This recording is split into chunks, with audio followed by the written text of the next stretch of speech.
I want to talk to Dave calling in from Wisconsin. Dave, you're live on Truth Wanted. What's up? Oh my, third time. Hello. Are you kidding me? Third time. It's Talk Heathen. I only cannot had believe 3 callers. this is a deep tick that I have within me, apparently, that I cannot shake. I've done other Talk Heathen shows. What's up? I guess I haven't been on in a while. Anyway. Oh, okay. So what's going on? Dave from Wisconsin, you're live with us. If it makes you feel any better, I didn't notice, actually. I was kind of okay. Well, I certainly did, and I guarantee you the comment section will. So I have to point it out. So, yeah. I was prompted to call in today, because I'm procrastinating and I don't want to work on my taxes. And so I sat down and was listening to the first caller, and the words came up that I've been meaning to call into one of these shows to talk about, and that's, I feel it in my heart. And, after, it went round and round, and then it came to, I feel it in my heart. Yep. And it's that actual, I'll say, physiological sensation that people experience that I think is the basis of what faith is. It's because I used to be a route salesman, and I had a lot of Hindus and Sikhs and Muslim customers, and it was the same people I would see over and over again, so you'd talk about things, and from what I talked to them about is everybody. The basis of their faith was that feeling in your heart, that actual warm sensation. And it's pretty much the same thing as when you get a compliment from somebody you like or something really good happens. It's a warm sensation in your chest area. I mean, do you not feel that sometimes? Hello? Not when it comes to God. Yeah, I don't think so. I think I definitely felt things when I was a Christian, but I wonder how much of that was me trying to force things because of social situations. I think that was probably the majority of it. And that's the thing.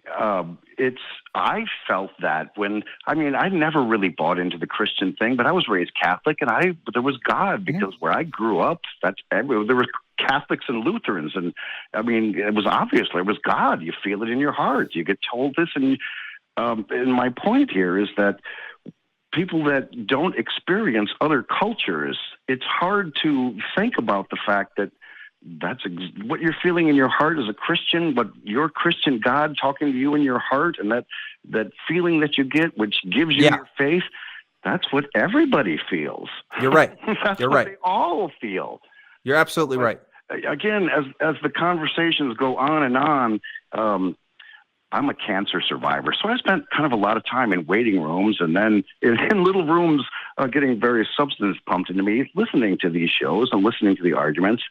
And again, today I'm procrastinating because I don't want to do my taxes. And here we all are talking. So I thought I would talk in and bring up, so what about it? What neurological process is happening because of indoctrination, because of being indoctrinated from childhood to believe these things and then spending your whole life in a society that reinforces this indoctrination? What in your brain is happening to give you this actual this feeling, this actual physical sensation? Well, I'm not a neuroscientist, so I don't know if I could answer that. I think I know a little bit about sociology, and I do think that there is a group performance pressure that's involved, especially in religious organizations, especially within like high duty ones, ones where you are expected to, do a performance in some way, right? Where there's risk involved if you don't do that kind of performance. In Christianity's case, it can range anywhere from you'll look bad in front of your parents to you'll go to hell if you don't do this. So there's some mental factors that cause people to do things. It's the same reason why I used to wonder so much how people who say that they are possessed by demons, what's that whole thing about people convulsing on the floor and doing all this and that? But it's a performance. It's a kind of social play that humans who are very advanced at doing this kind of thing get involved in. And because of that, actually create that reality before our eyes. It's suddenly in that moment that person is being possessed by demons because look, they're performing the action that this kind of ritual that happens every Sunday at Pentecostal churches. So I think the same thing happens when you're in worship service or when you're with prayer with people or when you're reading the Bible. once you get into that habit, you develop that ritual, and almost like Pavlov, I guess it can kind of occur. I think we kind of self-institutionalize that, but that's my guess. Again, I'm not an expert in any of the fields that I just overlapped in that explanation, but from my own anecdotal experience, I think that's what would make the most sense to me. Well, again, I agree with all that, and again, in my mostly anecdotal experience, it's like depending upon where you're from, that is that exact same feeling in your heart. But that's an aspect that I see rarely brought up in the conversations. That how much of the world have you actually seen?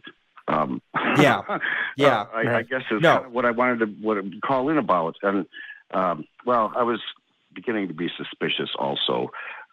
I was like, because I hate to accuse you of underhandedness or anything, but I'm thinking Zeno's a plant anymore.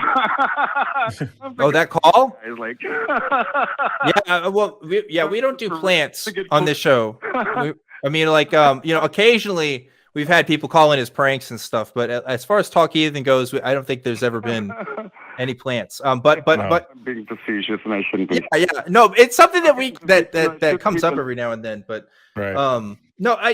it's weird. I don't have any more to say about it. Jim, you go ahead. Yeah, I mean, a couple of things. One, brains are weird. I think that's really what it comes down to. They're capable. You're capable of convincing yourself of a whole bunch of things based on your own experience.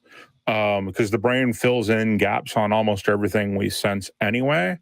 So why wouldn't it continue to do so or think it's doing so on things that we don't necessarily perceive but think about, like talking to God? I mean, if somebody tells you that God will talk to you and you don't understand that you also have an inner monologue, that our brain talks to itself, you could assume that voice was God. If you feel loved in the presence of your parents, then why wouldn't you assume that if there is a God, you wouldn't feel even more love from the God that is a being of love, right? And so your brain is convinced of that and can put itself into that quote unquote mental state. But it all comes down, I think, really to brains are weird. But this also goes into the reason why Dan and I said earlier that eyewitness testimony is some of the worst testimony we have, some of the worst evidence we have.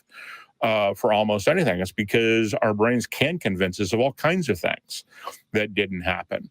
And other people can convince us of things that didn't happen. And we know that happens. So I think it comes down to brains are weird. And this is why you need to engage the brain as much as possible rather than engage the emotions for thinking. Engage emotions for a whole lot of things, but not for thinking. Yep. Well, I thank you for your time, gentlemen. Have a pleasant day. All right. Thank you. Thank you, Dave.